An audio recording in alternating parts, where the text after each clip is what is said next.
everybody. It's truly an honor to be here, and it's wonderful to be here almost 10 months after the floods hit, to be talking about this kind of help still coming into our county. This long-term recovery group is an example of how great things come from small seeds and how sometimes wonderful things come from terrible events. I remember this group, the seed for this group was 3 people and a telephone in the days after the flood up at the Emergency Operations Center. It was Michelle Lane, Julie Mason, and my wife Missy Mathis were making phone calls to try to find partners to help distribute food, water, and clothing to the people in need across this county. And it has grown to a county-wide organization now that has now receiving $1.8 million to help people, to help our residents, our businesses, and our farmers and cattle growers here in the county. This is all private money. Money going to private individuals, locally owned businesses, and local farmers and cattle growers. This is amazing. And also, this 1.8, when you add it to the efforts that the Cocke County Partnership has made, this makes a total of more than $4 million that now have been raised to help our local citizens, our local people, to get through this, not just get through the disaster, but to get back on our feet, and for, just as this group is named, long-term recovery. And so I just want to thank each and every one of you for that. Thank you for the partnerships. Thank you for the work that you're putting in. Thank you for the volunteering. And when you think about it, the money is just a small part of the process in this. This doesn't. There's $4 million plus. Then there's also all of the effort that has gone to it, the blood, sweat, and tears, the other resources, the volunteer hours. It all comes together. And just as Director Duckett said, that is how we are going to come back stronger than ever. And we're stronger than truly prove that we are in fact stronger than the storm. So I just want to thank you all. God bless you. And as always, you have our full support, and we're going to get through this together. We're going to keep on going. Thank you. God bless you.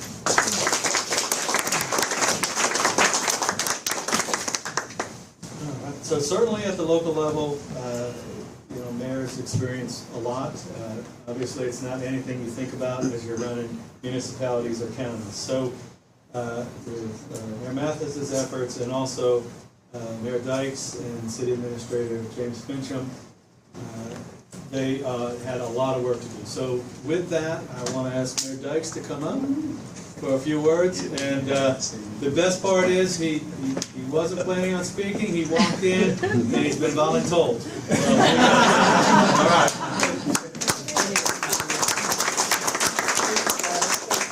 For that, George. Yeah, I wasn't expected even to be here. Technically, I'm still on vacation. But in any case, when I saw the announcement that this was going to happen, I had to be here. So there were a couple other things I had to do this morning at the Development District in Knoxville, so I decided I'd come on and try and do whatever I could and say whatever I can. I don't know what I can say other than what's already been said. Everybody that's in this room contributed in some way, maybe except for me. But I'll say that because during the time of that flood, I was actually lying in a hospital bed having undergone surgery that day. So I'm lying in the hospital bed trying to figure out how I can help. And, but with all the cooperation in the room and everybody that was here to assist and help, they got me through it, and, I was able to assist in some small way. But in any case, I'm so glad to see what's happening here today, because it really illustrates the kind of partnerships and the kind of resilience this community has. We've gone through a lot. And, I told someone the other day that I was away for a while. My career took me all over the place for about 30 some odd years. I came back and I felt like it was Groundhog Day. Experiencing the same things over and over. But in any case, what I've seen in the last 10 years, 11 years since I've been back, has been a great improvement over the way things were when I first left. I'm so proud of this community. My family is from here. We've been here for a long time, and I'm proud to see what's happening and what has all just happened here today. Thank you so much for being here, and hopefully we can continue this progress and this momentum going forward. Thank you.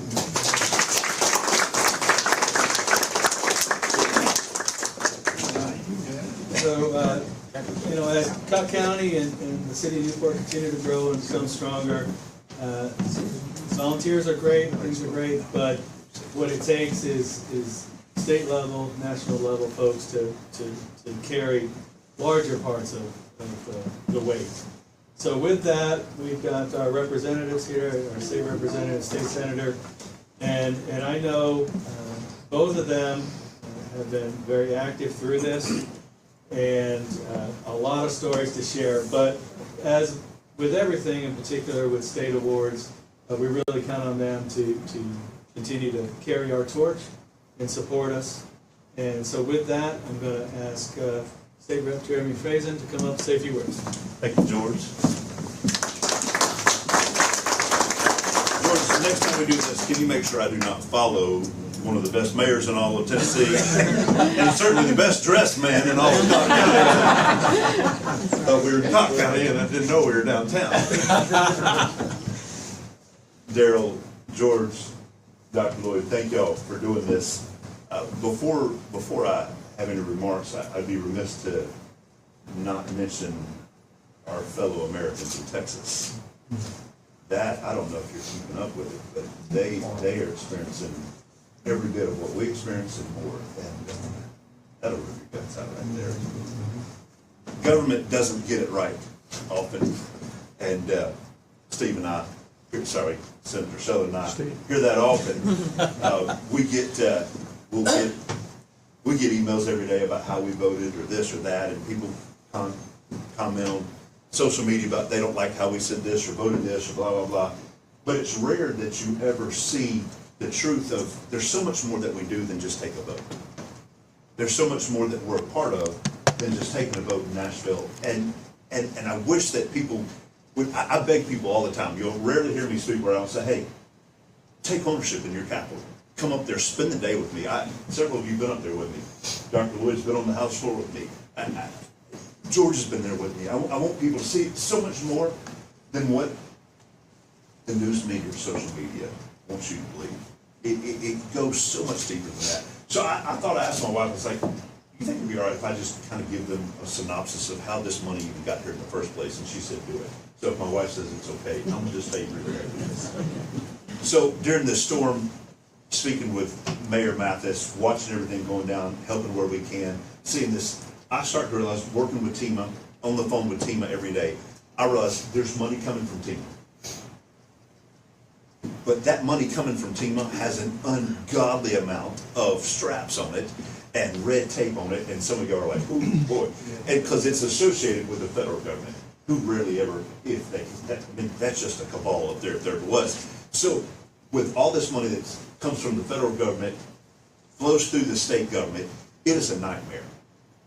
Steve and I are talking, all of us who represent the 9 counties who are hit are like, there's money that we need directly for our people. Because who knows, it might be 5 years from now before we actually see money get here from FEMA. Let's hope not, but if we're being honest with each other, that's how it goes.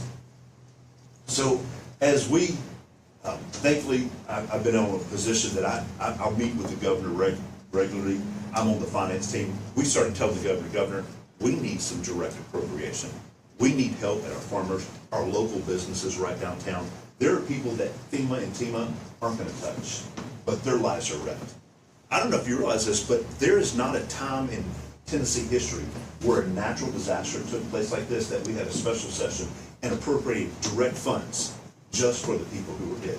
Now, we set up a precedent. We set up $100 million for this going forward, but this has never happened for what we've done. But that's what took people like Senator Sheldon and myself sitting down with the governor, with all these people. And at first, this was the first number. This was in December. I'm meeting with the finance team, governor's team, and they said, well, we think maybe $50 million would work to start out with. And we're like, no, wait, 50 million, what? We can't even begin to touch it. And so, through all sorts of negotiations, talking, showing, bringing the governor here, bringing his staff here, having private meetings here, showing, listen guys, we need help. United Way, they need help. Our little businesses, I actually have a list of everybody in Cocke County and Newport who got some money. If you'd like to see it, I just sent it to George. We got a huge share of that. that takes people like Steve So and myself go and say, hey, we've got to have help where it is. And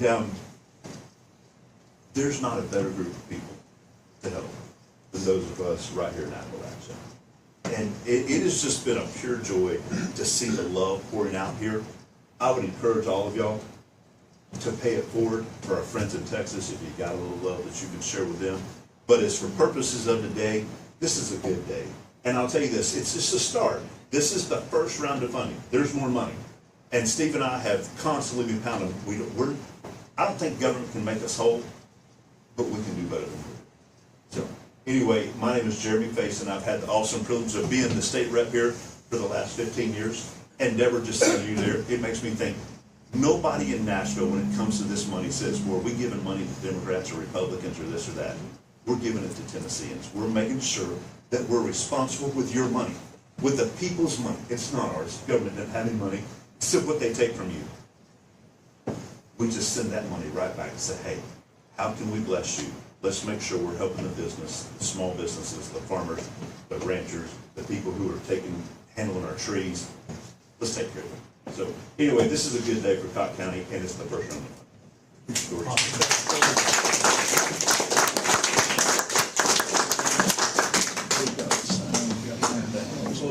For cleanup, we have a man that I have no idea how many miles he put on his car during those several months after the flood. I hate to say, I think most of his districts were the ones affected, most of his area.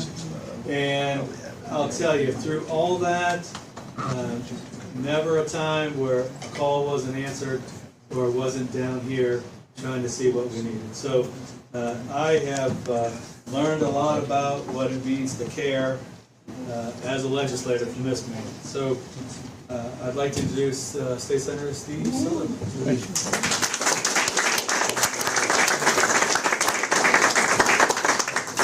Well, just in October alone, it was over 5,000 miles. But I would like to thank Governor Lee. Yeah. He was willing to sit down and listen to Jeremy and I. And Jeremy's very influential. Both of us sat down and talked, and he was willing to listen. So we want to thank Governor Lee for listening to us. This is a beautiful area, and when we look at this here, this is not the last part, and this is not the first part. If you look at, now you've got Interstate 40, the damage over there, but what have we done in the past? Look over there at Wolf Creek Bridge, Bridgeport Bridge. I remember when they wouldn't even let a school bus go over Bridgeport Bridge, then Wilders Bridge. So we have been working on the transportation system for years. This is my 23rd year as a representative. But just think if we hadn't replaced those bridges, what would happen? So commerce kept traveling through. When we look at when this hit, well, constantly with Rob. I was on the phone with Rob, several phone calls a day, and Darryl, I appreciate you, all the hard work you've done, and then Mayor Rob, appreciate, all the hard work, everybody working together. And that's what it takes. Everybody work together, hand in hand, as a team. From the Sheriff's Department, the fire highway, everybody is working together. And that's what Tennesseans do. When times get tough, we get tough. So thank you for allowing me to serve you. And this is just a small portion of the money that's coming. There's a lot more coming this way. Thank you.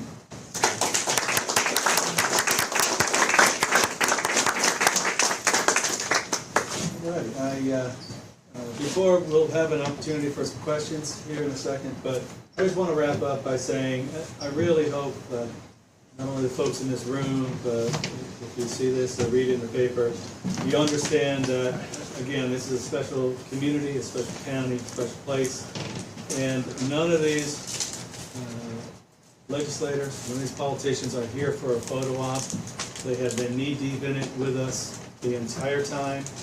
And I think that's what makes this special. Volunteers, community coming together, and worrying a little less about self and more about the community. And I think that's what makes up the great spirit of this county. So with this, a great announcement and more good work to be done. So thank you all for coming. And with that, if anybody has any questions for any of our guests, please feel free to fire them out. Anybody any questions? Yes, ma'am. Yeah, just wanted to clarify how the money will work. Will this be given to, like, individual homeowners, for example, or business owners, for example, or will this be used for services from the long-term? Who wants to take that? So the way these funds will work is that they will be used to pay for the resources that are needed. This is not direct financial assistance that we're writing checks to individuals. This will be, if somebody needs gravel, we're ordering gravel, paying for the gravel. If they need debris removal, then we'll be hiring the contractors to do the work. Are there any other questions from you while I'm up here?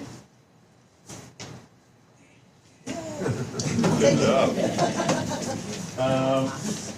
Yeah, I think one of the blessings in our area is the natural resources, but with all this destruction, it certainly has become an issue. I know the county has taken over 1.2 million cubic tons or so of debris, I think, and there's a lot more that has to be taken. It's Is that 1 million cubic yards. cubic yards? Oh, that's right, not feet, yeah, yards, yeah. So you can tell, and that's just a small portion of the damage, and we've got a lot more to go. So with that, individual homeowners, as homes are destroyed, taken that away, and then the rebuild. And this is also in conjunction with, as Spring had said, about 50 partners that are working to rebuild homes and volunteer in our community. It completes the process. Any others? Well, heck, we got off easy. I appreciate y'all for coming. Thank you so much.